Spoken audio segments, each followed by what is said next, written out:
भी थी। गौ माता के चरणों में इनकी पवित्र निष्ठा थी, इनका शुद्ध भाव था। संत ब्राह्मणों के प्रति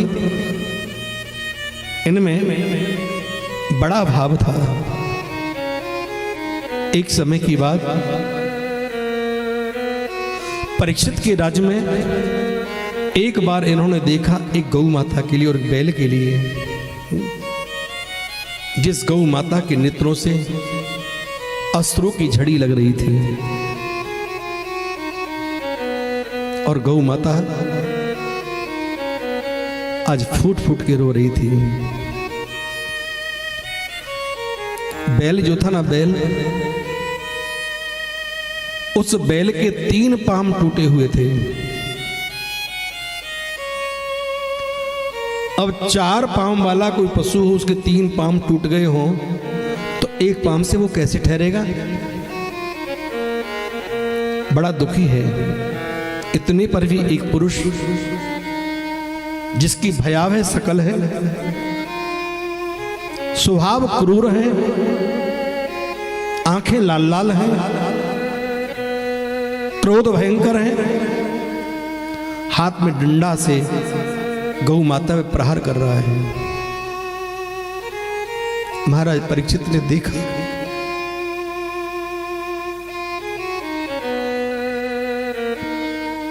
आज प्यारे उनका दिल रोने लगा। मेरे राज्य में इतना बड़ा अत्याचार, हे परमात्मा, मैं नहीं सह सकता। उन्होंने अपना बाण लिया, धनुष बाण लिया और बाण लेकर के जैसे उसके ऊपर ताना, पूछा, रे तू कौन है? अपना परिचय दे। इतना अधर्म कर रहा है मेरे राज्य में तू। जिस गौ माता को हम पूजते हैं, गावो विश्वस्य मातरः, ये कहा गया है जो व्यक्ति गाय से प्रेम करता है और गाय की पूजा करता है, गौ माता को वंदन करता है, भगवान श्री हरि नारायण तो अपने आप प्रसन्न हो जाते हैं। क्यों? कृष्ण भगवान की भी जो पूज्या है, आराध्य है, वो है गौ माता। गायन के चराए से कहा है गोपाल। और आप जानते हो अब गोपाष्टमी आ रही है। गोपाष्टमी कब की है? परसों की है ना? परसों गोपाष्टमी है।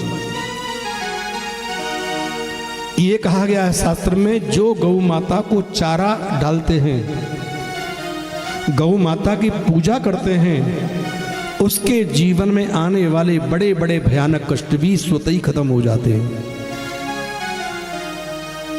इसलिए गौ माता के लिए गोपाष्टमी के दिन आपको मौका मिले, जहां भी तुम्हारे पास गौशाला हो, आप प्यारे उस गौ माता के लिए कुछ ना कुछ जरूर डाल देना। वैसे गाय सबको घर पे रखनी चाहिए, लेकिन हम लोग गाय नहीं रख पाते, ऐसी स्थिति बन गई है, नहीं है जगह प्यारे। तो जो भी गौशाला में जहां भी गौ माता है प्यारे, उन्हीं के लिए आप समय समय पर कुछ ना कुछ सेवा करते रहो। आपको गौ सेवा करने का ही फल प्राप्त होगा।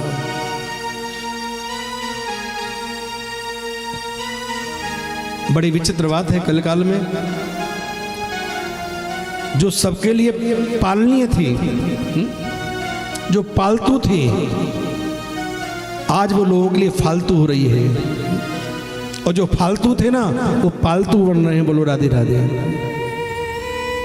गाय पालतू थी, वो लोगों को फालतू दिखाई पड़ रही है, और कुत्ते फालतू थे, वो पालतू हो रहे हैं। बोलो राधे राधे। सूर्य ना बदला, चांद ना बदला, ना बदला आसमान, कितना बदल गया इंसान। देख तेरे संसार की हालत, क्या हो गई भगवान, कितना बदल गया इंसान। कितना बदल गया इंसान। पर एक बात बताऊं, ये समय का प्रभाव है। ऐसे ऐसे ही धीरे धीरे धर्म को हानि होती है। ऐसे तो कलयुग आएगा धीरे धीरे, अच्छे लोगों का अपमान होगा, सच्चे लोग कष्ट पा रहे हैं और दुष्ट हैं वो बड़े मजे में रह रहे हैं। क्या भगवान की लीला है। लेकिन एक बात बताऊं प्यारे, आप उनसे भी शिक्षा लीजिए जीवन में जिनको अपना कल्याण करना है। जब दुष्ट लोग अपनी दुष्टता नहीं त्यागता तो मैं अपनी सज्जनता क्यों त्यागूं।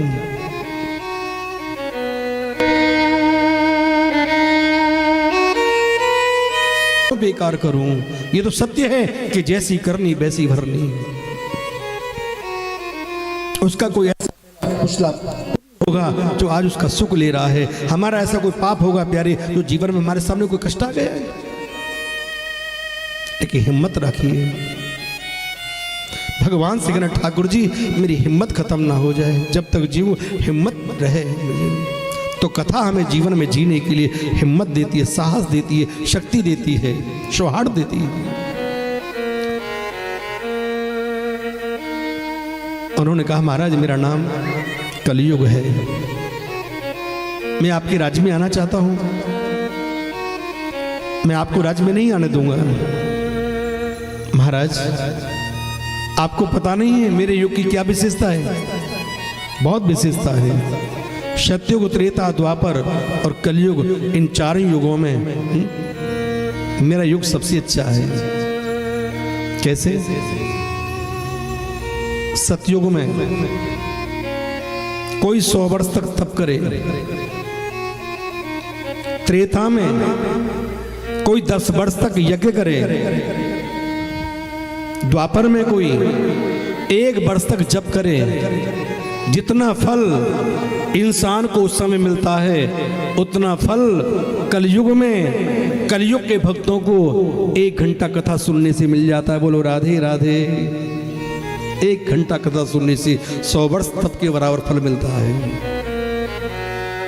गोस्वामी तुलसीदास जी ने तो घड़ी के विषय में लिखा है, घड़ी मत मानो घंटा मान लो, कोई बात नहीं। 1 घड़ी आदि में पुनियाद, और तुलसी संगत साधु की हरे कोट अपराध। इतना सुना, आगे विचार किया परीक्षित जी ने।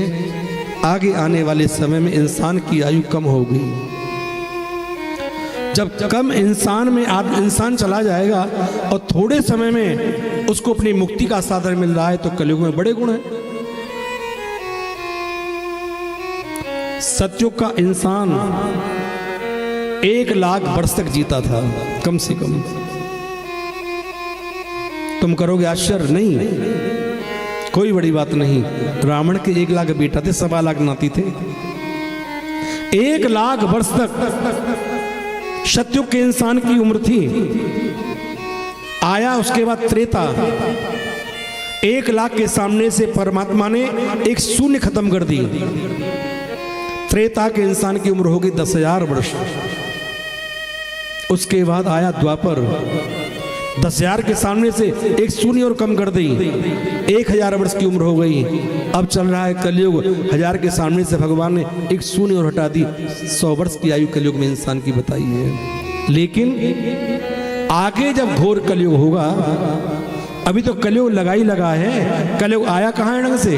अभी तो कलयुग ने अपना पाम टेका है। जब घोर कलयुग होगा तो इंसान की पूरी आयु 100 के सामने से एक शून्य और हट जाएगी। 10 वर्ष का इंसान कलयुग में रहेगा। 10 वर्ष की अवस्था में लोग दादी, बाबा, नानी, नाना सब तक बन जाएंगे प्यारे। ऐसा कलयुग होगा। सतयुग की उम्र 17,28,000 वर्ष है। भैया बच्चों को थोड़ा शांत करो, डिस्टर्ब कर रहे हैं भैया, कथा में व्यवधान हो रहा है। सतयुग की उम्र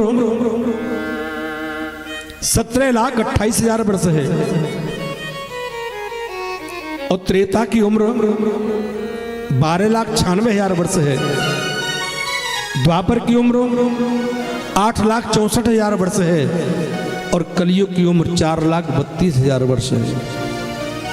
जिस 4,32,000 वर्ष में से अभी मात्र 5,500 वर्ष ही बीते हैं, ज़्यादा समय भी नहीं निकला है। और 4,32,000 वर्ष में से 5,500 क्या है? कुछ भी नहीं है। अर्थात कलयुग ने अभी तो पानी रखा है, इतने अपराध तो अब होने लगे जो आप सोच भी नहीं सकते हो प्यारे। ऐसे ऐसे अपराध आपको सुनने देखने को मिल रहे हैं। पर सोचा कि अल्प समय में इंसान भगवत प्राप्ति कर सकता है तो कलयुग में बड़ा गुण है। क्या चाहते हो, अपने राज्य में कोई स्थान दे दो।